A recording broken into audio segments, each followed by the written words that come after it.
Hello everybody. पिछले part में हम लोग ने देखा कि एटीट्यूड अपने लाइफ में कैसे काम करता है।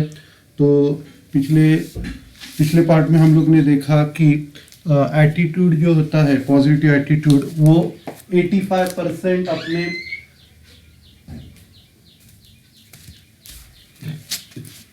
85% अपने को जॉब में और प्रमोशन देने में काम करता है और 15% अपना नॉलेज काम करता है। आज के पार्ट में हम लोग देखेंगे कि एटीट्यूड के और क्या क्या फ़ायदे हैं। आज इस पार्ट में हम लोग देखेंगे। तो एक स्टोरी और एक मैं आपको बताता हूँ कि हफीज़ नाम का एक किसान था और वो खुश था और वो संतुष्ट था। वो खुश था इसके लिए वो संतुष्ट था और वो संतुष्ट था इसके लिए वो खुश था। तो एक दिन क्या हो गया, एक विद्वान आदमी उसके पास आए और उसको डायमंड की पावर के बारे में बताने लगे। तो उन्होंने उसको कहा कि अगर तेरे पास अपने अंगूठे का साइज का अगर डायमंड होगा तो तू ये पूरे शहर का मालिक बन सकता है, या अगर तुम्हारे पास मुट्ठी के आकार का अगर डायमंड होगा तो तुम पूरे देश का मालिक बन सकता है। तो उसके बाद वो जो विद्वान आदमी थे वो चले गए और उसके बाद जो हाफिज़ था वो पूरी रात सो न सका। तो वो जो आदमी था अभी क्या हो गया, वो दुखी होने लगा क्योंकि वो संतुष्ट नहीं था और वो संतुष्ट नहीं था इसके लिए वो दुखी था।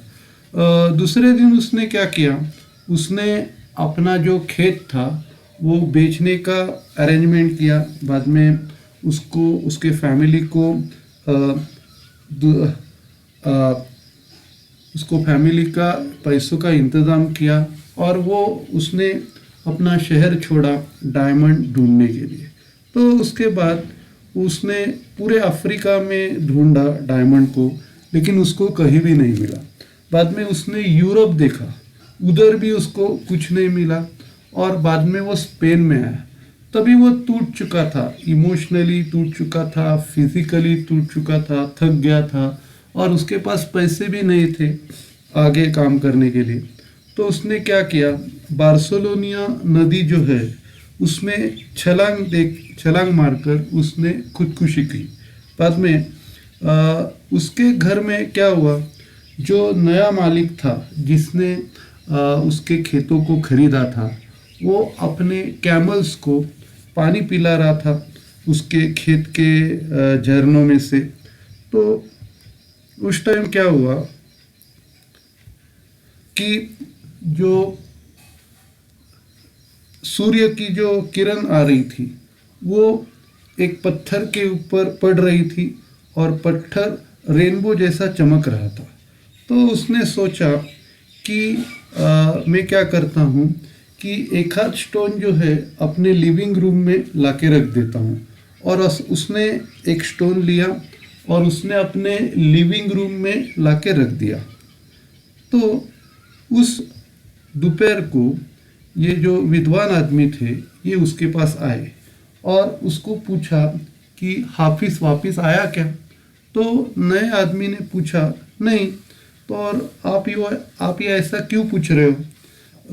तो विद्वान आदमी ने बोला क्योंकि ये जो आपने रखा है अपने लिविंग रूम में ये एक डायमंड है और मैंने जब देखा उसको तब मैंने उसको पहचाना।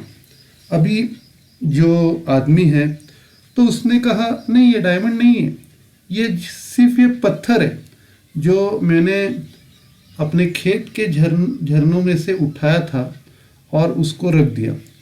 आओ मेरे साथ, मैं आपको बताता हूँ। उधर और भी बहुत सारे हैं।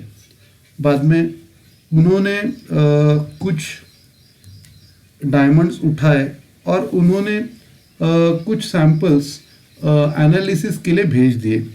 और उस विद्वान आदमी का सच था कि वो जो पत्थर थे असल में वो डायमंड ही थे। और उन्होंने देखा कि वो डायमंड की एक खेती ही उनको दिखी और उनको 1 एकड़ पूरी डायमंड की खेती उनको दिखी। तो ये स्टोरी का मॉरल क्या है? तो इनफैक्ट ये स्टोरी में बहुत सारे मॉरल्स है। सबसे पहला, when our attitude is right we realise that we are all walking on acres of diamond.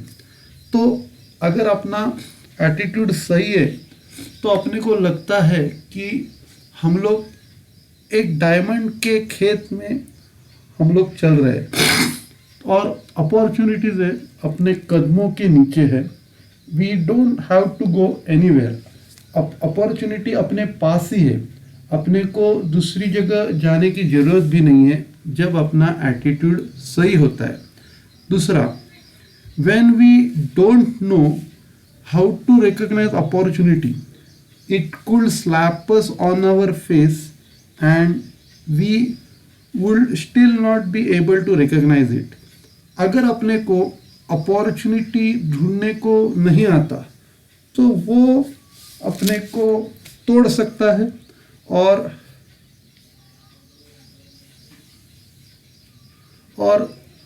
आगे भी हम लोग उस अपॉर्चुनिटी को पहचान नहीं सकते हैं। तो अपने को क्या करने का है? अपने को अपॉर्चुनिटी पहचानने को आना चाहिए, अपने को उसको समझना है, उसको पढ़ना है या उसके बारे में सीखना है कि अपॉर्चुनिटी को कैसे रिकॉग्नाइज करें, ये अपने को सीखना है। Opportunity are easily recognise when they are leaving rather than they are coming. Opportunities को हम लोग कब पहचानते हैं? जब वो अपने को छोड़ के जा रही है। जब वो आती है तो हम लोग उसको समझ नहीं पाते, लेकिन जब छोड़ के जाती है तो अब हम लोग उसको समझने लग जाते हैं। तो an opportunity only knock once. Opportunity सिर्फ एक बार दरवाज़ा जो है अपने दरवाजे में आती है। The next one may be better और worse but never the same again. तो अपॉर्चुनिटी जो पहली बार आई है वो सबसे अच्छी होती है, लेकिन दूसरी बार आए वो अच्छी भी हो सकती है उससे या खराब भी हो सकती है, लेकिन जो पहले वाली थी वैसी नहीं होती। That is why it is so important to make the right decision at the right time. तो इसलिए एक सही डिसीजन सही टाइम पे लेना ये बहुत इम्पॉर्टेंट है, और right decision at a wrong time में बिकम रॉन्ग डिसीजन, और एक सही डिसीजन अगर गलत टाइम पे लिया तो वो रॉन्ग डिसीजन बन जाता है।